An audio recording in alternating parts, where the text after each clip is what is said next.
Eh bien bonjour à tous, on se retrouve aujourd'hui pour l'analyse de marché du 1er janvier 2024, premier jour de l'année.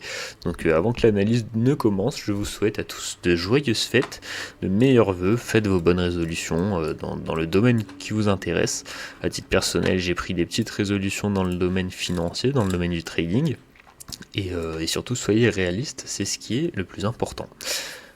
Ceci étant dit, avant que l'analyse ne commence, encore une fois, n'hésitez pas à liker, commenter, partager la vidéo et surtout vous abonner à la chaîne YouTube, ça m'aide énormément pour le référencement, vous ne vous rendez pas compte et ça vous prend 10 secondes, donc pensez à le faire, merci encore. Et donc on est parti pour l'analyse. Alors Bitcoin, la dernière analyse, on était vers ce niveau-là, il me semble, et donc on avait constaté qu'on avait une divergence avec le RSI. Alors, est-ce que je peux avoir le RSI, s'il vous plaît? Oui, tac. On avait constaté qu'on avait une petite divergence avec le RSI sur la time frame 4 heures, donc, hop, hop. Tac, voilà. Donc ici on a une divergence. Alors la divergence, je rappelle, c'est lorsqu'on a le cours qui fait, donc là en l'occurrence c'est une divergence haussière, c'est-à-dire qu'on a le cours qui fait des bas de plus en plus bas, des creux de plus en plus bas, et des creux sur le RSI qui sont de plus en plus hauts. Donc ici, comme vous voyez à ce niveau-là, on a un creux sur le RSI qui est au niveau des 30. Et là, il se retrouve au niveau des 38, tandis que là, le cours est à 42 100. Ici, il est à 41 850. Donc ça signifie bien que le RSI ne reflète pas exactement tout simplement les mouvements du cours, et donc ça signifie qu'il y a un ralentissement du mouvement et probablement une consolidation à venir, voire une correction du mouvement. Ici on est sur une petite consolidation slash un mouvement correctif, mais rien de très impulsif. En revanche, ce qu'on peut constater en 4 heures, mais également en échelle daily, en échelle journalière, c'est qu'on a tout simplement une compression à ce niveau-là. Donc, alors je vais enlever l'élément, tac, tac, voilà. On a le cours qui vient compresser comme ça en fait. Vous pouvez le voir, on a vraiment une baisse de volatilité depuis plusieurs jours, voire semaines. Ici, on était vraiment en plein pic de volatilité sur toute cette hausse. Là, on avait une volatilité assez forte. Et là, on est en train de ranger. Et comme vous voyez, les mouvements sont de moins en moins forts. C'est-à-dire que là, on a ce mouvement-là qui fait du moins 8%. Donc, c'est quand même relativement volatile. Là, on est sur du plus 5. Donc, on baisse un petit peu. Là, on va arriver sur du moins 5. Bon, d'accord, c'est pareil. Mais et là, on est sur des mouvements de moins 4. Voilà, ce genre de choses. Hop, là on a fait plus 2, donc vraiment c'est des petits mouvements, ils sont de plus en plus, de moins en moins plutôt volatiles. Donc cela signifie qu'on aura probablement un mouvement impulsif très fort dans les prochains jours, voire semaines, à voir un petit peu selon le cours, mais en tout cas on aura probablement un mouvement impulsif très fort. Maintenant la question c'est de quel côté? Est-ce qu'on va avoir un mouvement impulsif comme ça ou bien comme ça? Les deux sont parfaitement possibles, d'autant plus qu'on est dans un range, et dans un range comme vous le savez c'est souvent du 50-50, c'est-à-dire que on a autant de probabilités de sortir d'un côté que de l'autre, mais on peut quand même avoir quelques indications. Ce qu'on regarde souvent dans un range, c'est pour savoir de quel côté on va partir, c'est la structure à l'intérieur du range. Qu'est-ce que j'entends par là? J'entends par là que dans un range, on va avoir souvent soit des double bottom, des structures de double bottom comme ça, donc c'est pas des double bottom, mais en tout cas c'est des tendances un petit peu haussières qui se créent, c'est-à-dire qu'on va avoir des creux de plus en plus haut et des pics de plus en plus haut également. Sinon, on va avoir plutôt des structures de double top comme ça, avec donc voilà, des pics et des creux de plus en plus bas. Et donc ça c'est plutôt baissier et ça nous annoncerait plutôt une sortie par le bas. En l'occurrence dans ce range, on est un petit peu mitigé. Pourquoi? Parce que on a un petit peu des deux en fait. Qu'est-ce que je veux dire par là? Je veux dire qu'ici, sur toute cette zone-là, on est plutôt dans le premier scénario. Donc dans ce scénario-là, on a plutôt des structures de double bottom, donc des structures haussières. On voit ici d'ailleurs qu'on est venu rechercher ce haut du range. Mais depuis cette zone-là à peu près, on est repassé sur des structures un petit peu plus baissières. C'est-à-dire que ici, comme vous voyez, on est plutôt sur des tops. Tac, tac, tac. On vient chercher plus bas, etc., etc. Donc on a un petit peu les deux en fait dans ce range. Donc c'est assez compliqué de déterminer par où on va partir. Maintenant, on voit ici quand même qu'on a eu cette divergence ici sur le RSI qui fait effet. À voir, mais en tout cas, on pourrait se servir de cette divergence pour repartir à la hausse. On va changer un petit peu de time frame et venir en échelle 1 heure pour avoir un petit peu plus de détails. Alors comme vous le voyez, en échelle 1 heure, c'est quand même un petit peu plus haussier parce qu'on est tout simplement sur une tendance haussière. Regardez, ici on a un creux, ici on a un pic, ici on a un creux supérieur au creux précédent, ici on a un pic supérieur au creux précédent, ici on a un creux un petit peu plus supérieur, mais toujours supérieur. Et ici, bon, en revanche, non, mais ce pic-là n'est pas supérieur au précédent, mais bon, c'est pas forcément toujours chirurgical. Et on voit que la hausse n'est pas finie, donc on peut parfaitement venir faire comme ça et faire un pic supérieur.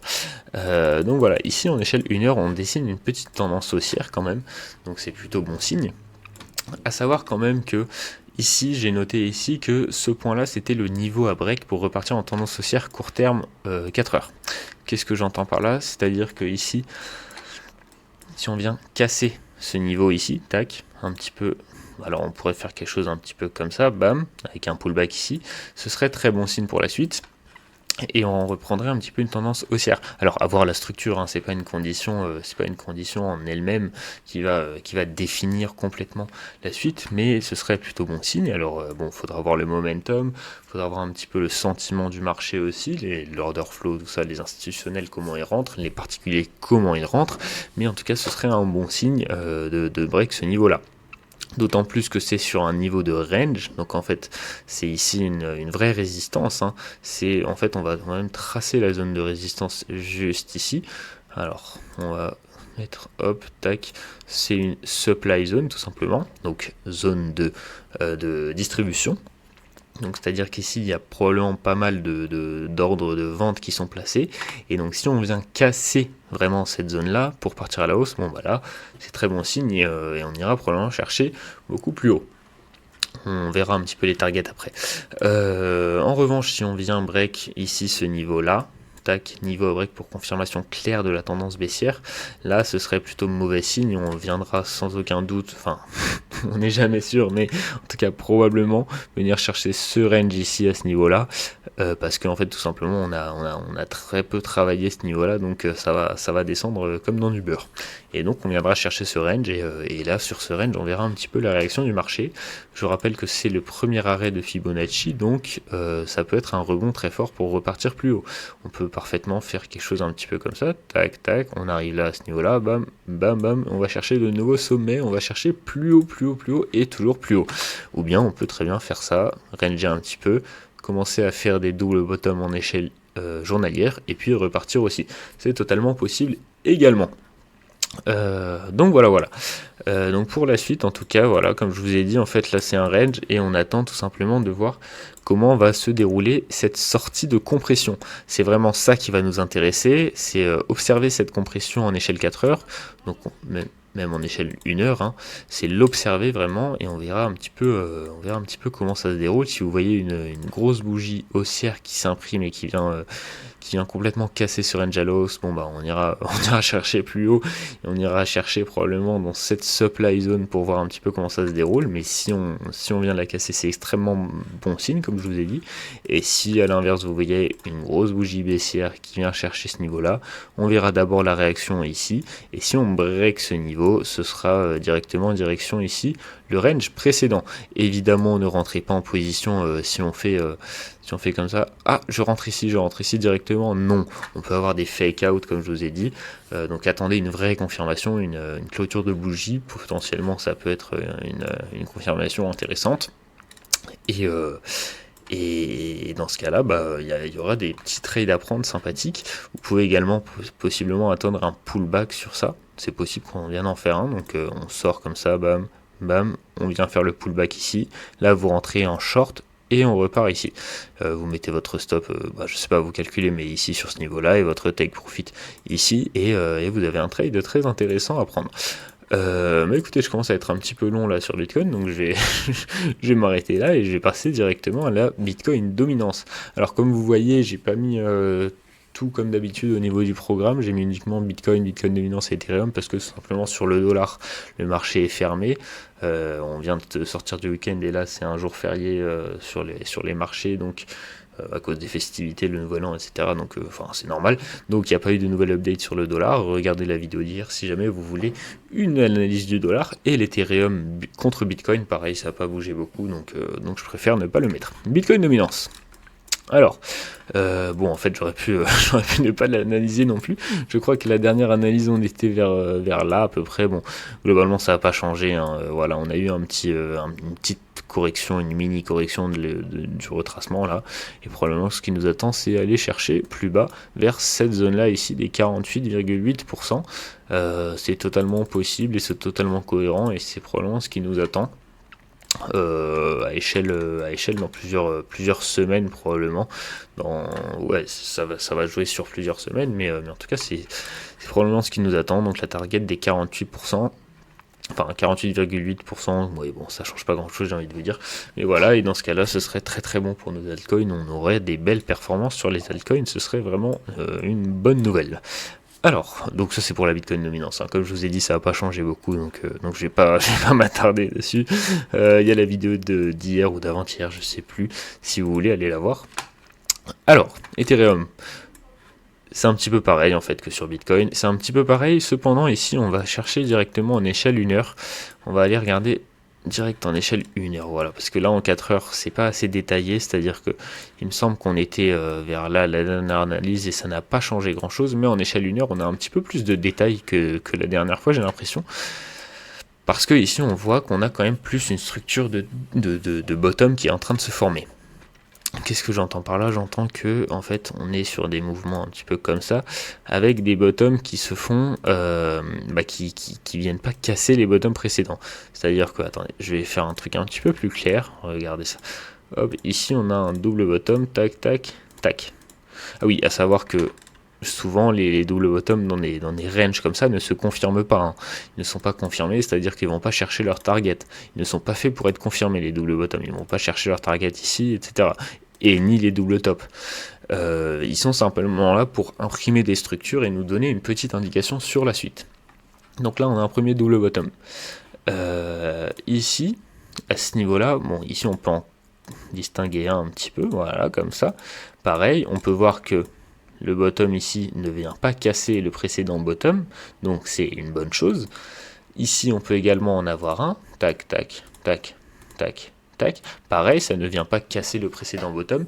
Donc là, on a vraiment des structures plutôt haussières sur Ethereum, d'autant plus qu'on est sur un niveau qui a été relativement bien travaillé par le passé. Donc on pourrait très bien repartir à la hausse, ça paraît pas déconnant du tout et c'est probablement ce que je privilégie. Donc là, on serait plutôt en fait dans un mouvement de sortie de range, c'est-à-dire qu'ici on en est sorti sur cette belle hausse ici. Là, on vient corriger une grosse correction quand même par rapport au mouvement, mais ça arrive et on va probablement chercher plus haut. On va essayer de regarder un petit peu les targets que pourrait atteindre Ethereum à court terme, hein. Hop, avec Fibonacci, l'extension de Fibonacci selon la tendance. Et donc les targets à venir chercher pour Ethereum, ça va être d'abord les 100 de Fibonacci, donc les 2530, et puis les 161,8, donc les 2700 $ à peu près. Ça va être notre zone de target qui correspond plus ou moins au Fibonacci en fait qu'on avait déjà placé sur plus grosse échelle. Voilà, on avait les 0,618 à 2650 ici, là on les a à 2700, voilà, ça change pas énormément et c'est des targets complètement cohérentes. Donc là, moi, ce que je privilégie sur Ethereum, c'est vraiment une sortie par le haut. On peut sortir par le bas, mais là c'est une sortie par le haut que je privilégie. Ce serait cohérent avec notamment la structure long terme en fait, parce qu'on est quand même sur une structure haussière à long terme, à moyen long terme plutôt. Donc voilà, là on est sur du haussier sur toutes les unités de temps en fait, sur du moyen terme, du court terme, du long terme, on est aussi sur Ethereum, donc c'est plutôt une bonne chose. Ce qui serait aussi d'ailleurs cohérent avec notre Bitcoin dominance, parce que on voit que Bitcoin a un peu plus de mal à déterminer par où va sortir Bitcoin, et donc alors que Ethereum est quand même plus haussier, donc ce serait cohérent de voir les capitaux aller un petit peu vers les altcoins, dont Ethereum, parce qu'on rappelle que Ethereum c'est le boss des altcoins, c'est lui qui va dominer. et c'est lui qui va indiquer un petit peu la tendance. Donc si Ethereum se met à performer pendant que Bitcoin range, voire sous-performe un petit peu, clairement la market cap du Bitcoin, ici, là, enfin la Bitcoin dominance va faire ça, et va venir chercher notre target. C'est totalement logique, hein, c'est mathématique. Donc ce serait totalement cohérent. Donc là sur Ethereum on est plutôt bullish, hein, pour la suite. Plutôt bullish. Bah écoutez, je pense qu'on a fait plus ou moins le tour. Courte vidéo, ou en tout cas relativement courte, on est quand même à un quart d'heure je crois, donc c'est pas rapide, mais ça va, j'ai fait pire. Si vous avez aimé la vidéo, encore une fois, n'oubliez pas de liker, commenter, partager et vous abonner à la chaîne YouTube, ça m'aide énormément, je sais, je me répète, mais vraiment, ça change la vie, donc voilà. Et puis je vous remercie de votre écoute, et je vous dis à la prochaine analyse. Merci à tous.